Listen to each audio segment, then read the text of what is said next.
विधानसभा चुनाव की घोषणा के साथ ही भाजपा अब उम्मीदवारों की घोषणा कर सकती है। मंगलवार को केंद्रीय चुनाव समिति की बैठक में कई नामों पर चर्चा की गई, जिसके बाद आखिरी मुहर लगा दी गई है। शुरुआत में 25 से 30 सीटों पर उम्मीदवार की लिस्ट जारी हो सकती है। केंद्रीय चुनाव समिति की बैठक में प्रधानमंत्री नरेंद्र मोदी, जेपी नड्डा के साथ झारखंड के सभी चुनाव प्रभारी, चुनाव सह प्रभारी के साथ बाबूलाल मरांडी, चंपई सोरेन, संजय सेठ समेत सभी प्रदेश चुनाव समिति के बैठक में शामिल हुए हैं। तो चलिए अब आपको बताते हैं कि किन नामों पर लग सकती है मुहर।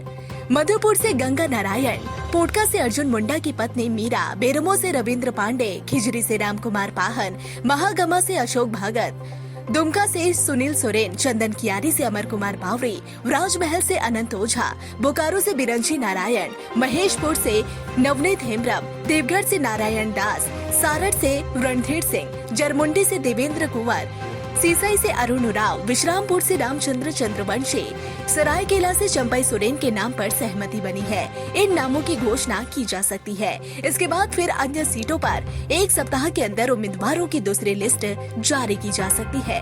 बताया जा रहा है कि देर शाम तक संभावित उम्मीदवार के नाम की घोषणा की जा सकती है।